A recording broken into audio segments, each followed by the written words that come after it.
Hello friends, आज मैं एक नए वीडियो में एक नई टॉपिक के साथ आपके साथ प्रस्तुत हूँ। इसका नाम है गोस्वामी तुलसीदास। फ्रेंड्स, आपके कोर्स में 4 नंबर का एक कवि परिचय आता है, कवि या लेखक परिचय। ठीक है, इसके अंदर उनका व्यक्तित्व और कृतित्व ये दोनों उनको संक्षिप्त रूप में लिखने होते हैं, तो इन पर आप चर्चा करेंगे आज। और इसको जो ये मैटर दिया है मैंने, इस वीडियो को, इसके मैटर को आप निबंध के रूप में भी आप इसको तैयार कर सकते हैं, क्योंकि कवि का एक निबंध आता है, कवि या लेखक, प्रिय कवि या प्रिय रचना, उसमें भी ये मैटर काम आ जाएंगे आपके। तो आज हम लेंगे गोस्वामी तुलसीदास पर उनकी संक्षिप्त जीवनी पर हम प्रकाश डालेंगे। इनका जन्म गोस्वामी तुलसीदास का 1532 ईस्वी में उत्तर प्रदेश के बांदा जिले के राजापुर गांव के अंदर हुआ था।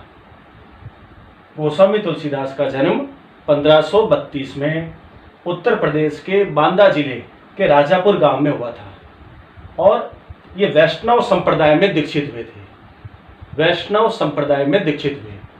इनकी मृत्यु 1623 ईस्वी में मानी जाती है।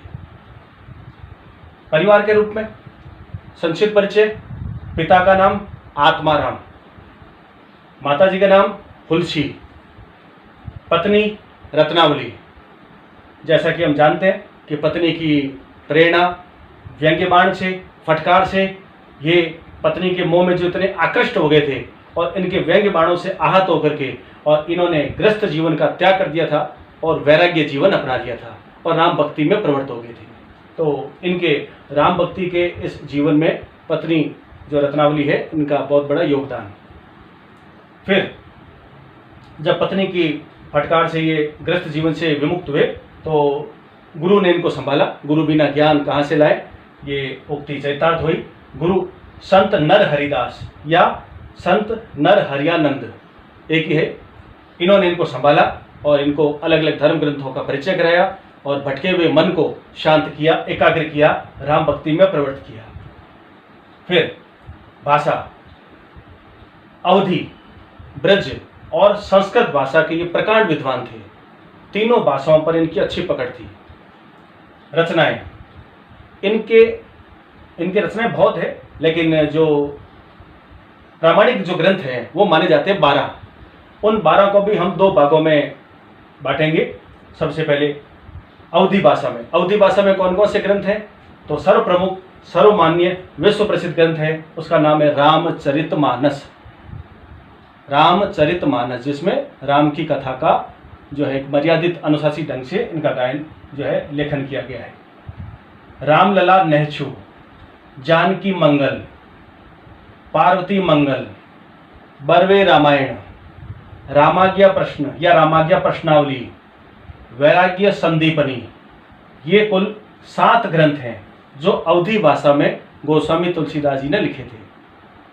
फिर ब्रज भाषा में कौन कौन से लिखे, तो इन पर अध्ययन करें, गौर करें। विनय पत्रिका, कवितावली, दोहावली, गीतावली, कृष्ण गीतावली, ये 5 ग्रंथ हैं। तो कुल हुए 12। ये 12 ग्रंथ इन्होंने अवधी और ब्रज भाषा में लिखे। और ये भी एक ध्यान देने वाली बात है कि प्रत्येक ग्रंथ के शुरुआत में संस्कृत के अंदर इन्होंने श्लोक लिखे हैं। भगवान की स्तुति की है, महादेव की, भगवान गणेश की, राम की और अलग अलग माता की, बजरंगबली की, इनकी स्तुति की है संस्कृत में। भक्ति, इनकी भक्ति का जो प्रकार है वो दास भाव की है। भक्ति अलग अलग रूप में की जाती है। इन्होंने खुद को दास और अपने इष्ट जो राम हैं तो इन पर समर्पण भाव से इन्होंने भक्ति की थी, तो दास भाव की भक्ति मानी जाती है। और हिंदी साहित्य के अंदर इनकी पहचान भी विद्वानों ने, आलोचकों ने, समीक्षकों ने जो की है कि भाई हिंदी साहित्य में बहुत सारे कवि हुए हैं, लाखों कवि हैं, लेकिन 2 ही कवि सर्वश्रेष्ठ हैं। तो इनकी एक पहचान अलग है और इनकी एक उक्ति है इनके बारे में: सूर तुलसी शशि उडगन केशव दास, अब के कवि खद्योतसम जह तह करत प्रकाश। यानी सूरदास जी हिंदी साहित्य में सूर्य हैं, तो गोस्वामी तुलसीदास जी चंद्रमा के समान शीतल। ये इनकी उपमा है कि ब्रह्मांड को प्रकाशित करने वाले जैसे सूर्य और चंद्रमा होते हैं, वैसे ही सूर्य और चंद्रमा हिंदी साहित्य में है सूरदास जी और तुलसीदास जी। तो ये भी आप दोहा यथासंभव उसका उल्लेख संक्षिप्त में लिख सकते हैं। जितना याद हो। अब इनकी पहचान, हिंदी साहित्य में इनकी पहचान किस रूप में है? समन्वयवादी कवि, आदर्श राम भक्त कवि के रूप में और लोक नायक के रूप में इनकी पहचान है। मानवीय मूल्यों को अपनाने की बात कहते हैं, इन पर प्रेशर देते हैं। इनका जीवन भी ऐसा है और इनके काव्य भी ऐसे हैं। आदर्श राम की तरह ही इनका जीवन भी ऐसा ही था। समन्वयवादी कवि, इसका अर्थ क्या है? तुलसी के समय में धर्म के अंदर विरोधाभास था, विरोधी संस्कृतियों का इनका मेल होने लगा था। समन्वय कराया कैसे? हर धर्म के अंदर विरोधाभास होता ही है, तो इन्होंने कराया कृष्ण भक्ति धारा और राम भक्ति धारा, इनमें समन्वय कराया। शैव शाक्त में, वैष्णव में, इनमें समन्वय कराया। इन्होंने सभी भक्त कवियों के समक्ष ये बात रखी कि जहाँ विरोधाभास है उनके मूल में एक ही ईश्वर तत्व है, तो मेलजोल कराने वाले कवि माने जाते हैं आदर्श राम भक्त कवि रूप में और लोक नायक के रूप में। प्रेरणा, इनसे क्या प्रेरणा मिलती है? मर्यादित जीवन जीने की, एकनिष्ठ राम भक्ति करने की प्रेरणा मिलती है और परमार्थ करने की प्रेरणा मिलती है। ये उनके ग्रंथ जीवन का सार। और इनके जितने काव्य हैं, 12 काव्य, वो भारतीय समाज के लिए आदर्श पथ प्रदर्शक के रूप में है, अपनाने योग्य है, अंगीकार करने योग्य है।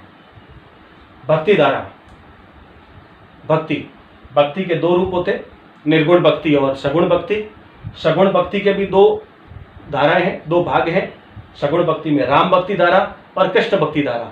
कृष्ण भक्ति धारा के प्रवर्तक हैं सूरदास जी और राम भक्ति धारा के प्रवर्तक कवि हैं गोस्वामी तुलसीदास जी। तो भक्ति धारा में क्या लिखेंगे? सगुण राम भक्ति धारा के प्रवर्तक कवि। अब इनके बारे में स्टेटमेंट, कथन अलग अलग विद्वानों ने खूब कहे इनके जो है शान में। तो विदेशी जो है ग्रियर्सन, इनका कथन है कि गौतम बुद्ध के बाद कोई अगर बड़ा लोक नायक अगर है, भारत में कहलाने लायक है, तो वह है गोस्वामी तुलसीदास। आचार्य हजारी प्रसाद द्विवेदी ने भी कहा है कि बड़े प्रभावशाली कवि के रूप में, व्यक्ति के रूप में, लोक नायक के रूप में माने जाते हैं। और ग्रियर्सन ने भी इनको एक बहुत बड़ा लोक नायक कहा है। छंद, इनके समस्त ग्रंथों के अंदर अधिकतर जो छंद हैं वह दोहा, चौपाई, कवित्त और सोरठा, इन छंदों में इन्होंने अपनी रचनाएं जो है की है, छंदबद्ध की है। अब बात करते हैं उनके मुख्य ग्रंथ रामचरितमानस के बारे में। ये एक महाकाव्य है, आदर्श है राम के चरित्र की कथाओं का। इसमें 7 कांड हैं, अवधी भाषा में लिखा गया है, मुख्य रूप से जो भाषा है अवधी है। और इस महान ग्रंथ को गोस्वामी तुलसीदास ने बहुत कम समय में इसको पूर्ण कर दिया था। कहते हैं 2 वर्ष 7 माह और 26 दिन में इस महाकाव्य को पूर्ण कर दिया था, यानी लगभग 3 साल में ही इस ग्रंथ को पूर्ण कर दिया था। और इनकी ख्याति विश्व प्रसिद्ध है, कई भाषाओं में इनका अनुवाद हो चुका है। और आदर्श भटके हुए व्यक्तियों के लिए एक आदर्श है ये, समाज के लिए। और एक उत्कृष्ट महाकाव्य के रूप में ये रामचरितमानस का पठन होता है, गायन होता है और अंगीकार करने योग्य है, इसका पठन होता है।